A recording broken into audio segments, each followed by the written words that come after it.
What's up? If you're an Army pilot, think about getting your fixed wing ratings using the GI Bill, please watch this video. So today I'm going to be going over the GI Bill as a whole. It's not going to be super in-depth. It's just going to be some quick tips to not get scammed for your money. Please watch this because if you dive into this stuff not knowing what you're getting into, you're going to dig yourself in a hole that you wish you never dug in the first place. And you might be about $10,000, $20,000 in the hole out of pocket. And the VA is not going to reimburse you if you don't know how to use your GI Bill properly. So first thing I want to talk about is how to get started using your benefits and to see if you're even able or eligible to use your benefits. So if you go on here, first thing we're going to do is go on va.gov. You're going to make an account. Once you do that, we're going to click on VA benefits and healthcare. We're going to go down to education and training. Then we're going to go down to how to apply. From here, you're going to scroll down, big blue button, apply for education benefits. It's going to ask you a couple questions. Let's go to apply for a new benefit. Let's click yes because I'm a service member. I'm going to do no for vet tech. And then I'm going to be going over post 9/11 GI Bill. Sorry if you're old enough for the Montgomery GI Bill. I can't help you there. So we're going to click yes, apply. It's going to bring you to another screen. And then what you're going to do is you're going to scroll down here. And you're going to do start benefits application. You'll click on that. Fill everything out on there. I think that you do need to have a school already kind of prepped and ready to put in there for the application, but don't quote me on that. All right, so now I walked you through how to get started using the GI Bill. Another thing I want to talk about is the actual schools that you can use for GI Bill. So Part 61 versus Part 141, you'll hear that a lot. And flight training for civilian world, think of it as Part 141 is more structured. They have to send their syllabus to the VA. They have to approve it. They have to have higher maintenance standards. Part 61, kind of like, think of it like a mom and pop flight school, right? They don't have strict syllabus. They don't have, I don't want to say the maintenance standards aren't up there, but they're really not up there as much as a Part 141. Okay, so we're going to find a Part 141 flight school. So we're going to go on your little web browser, Part 141 GI Bill Flight School. Enter. Click maps, whatever. Do your own research and find out what flight school around you accepts VA funding and is Part 141 approved. So there's also another link in here if you start deep diving. I'm not going to go into it. In the va.gov, you can find a list of approved schools in there if you can't find a school near you. So now I want to talk about actually using your GI Bill and some things you got to be cautious of. So this is vocational training. This is not a collegiate program, so it's not Liberty University. I know Prey is linking up with some college down in Florida. They're going to start one. There's also, what is the one up north? Infinity Flight Group. Very good group of people up there. They know how to maximize every single dollar of your GI Bill up there. But I'll be talking about vocational training. So with vocational training, it's what the VA classifies it as, you are capped yearly. So this year's rate, if we scroll down here, this year's rate is $17,097.67. So every August, they have this thing called academic year. So I don't know the exact date, but I know it's from August to the end of August the next year. There's a certain amount of money. So this year it's $17,097. As August rolls around, your funds are going to get reset now, and it usually gets bumped up about $500 every year.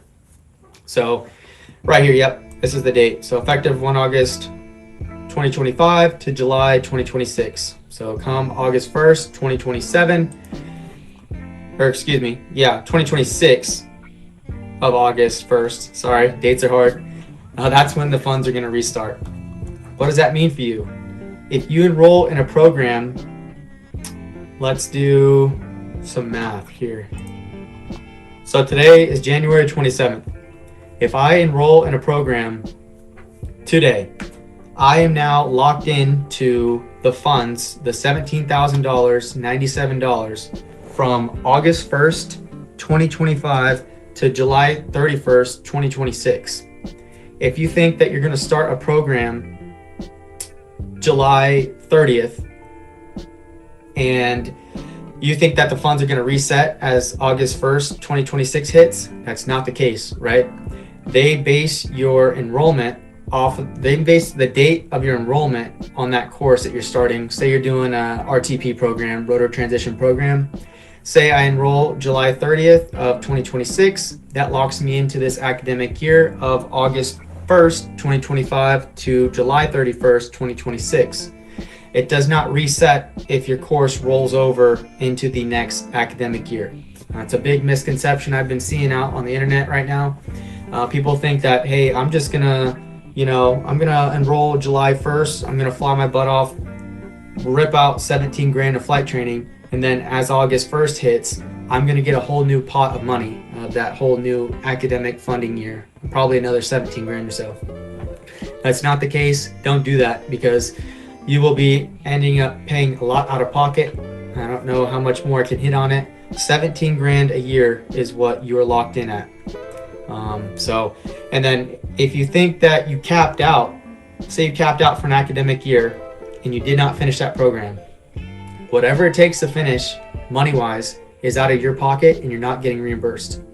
So make sure that you have everything planned out beforehand and you look over the syllabus and money-wise, understand how much you're going to be paying the school and seeing if you can do it within $17,000 of money, because that's what you're capped out per program per year.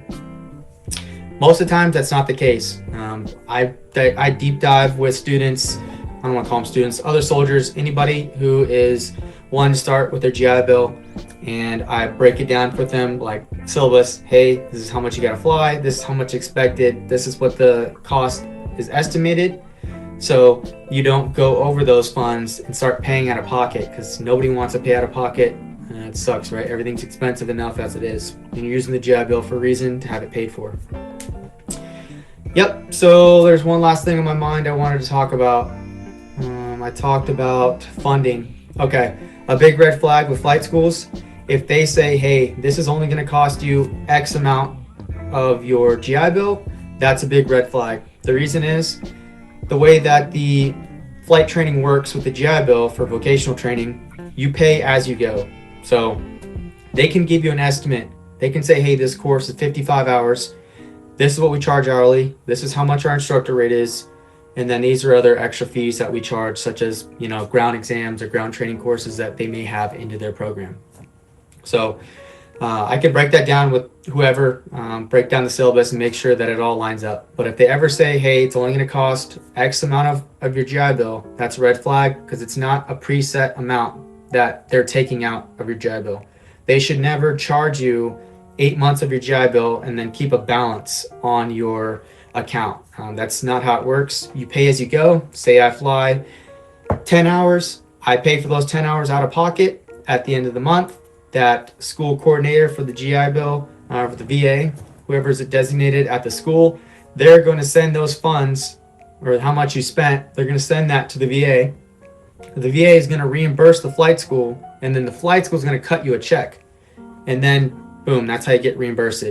The way that they do it like that is because most of the times flight schools are going to make it the worst case scenario. So they're going to say this program is going to cost $40,000, and they break it down.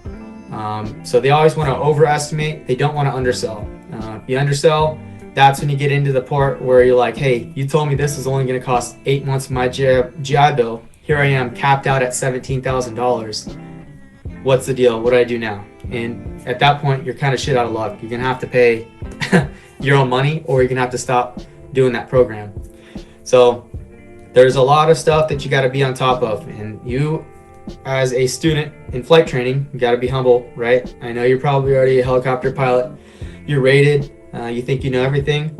Start your flight training, be humble, and actually put effort into it. I know when I first started, I was kind of half-assing it. I'm not gonna lie. I was flying like once or twice a week. I was like, yo, this is cool. I don't have to do an RCOF. I don't have to do a flight plan. I just show up and fly, whatever. These maneuvers are stupid. But realistically, the more and more I kept doing it, now I'm all the way up to multi-engine instructor, and I realized, hey, you need to take this stuff seriously, because I learned a bunch during the way of how to properly use your GI Bill.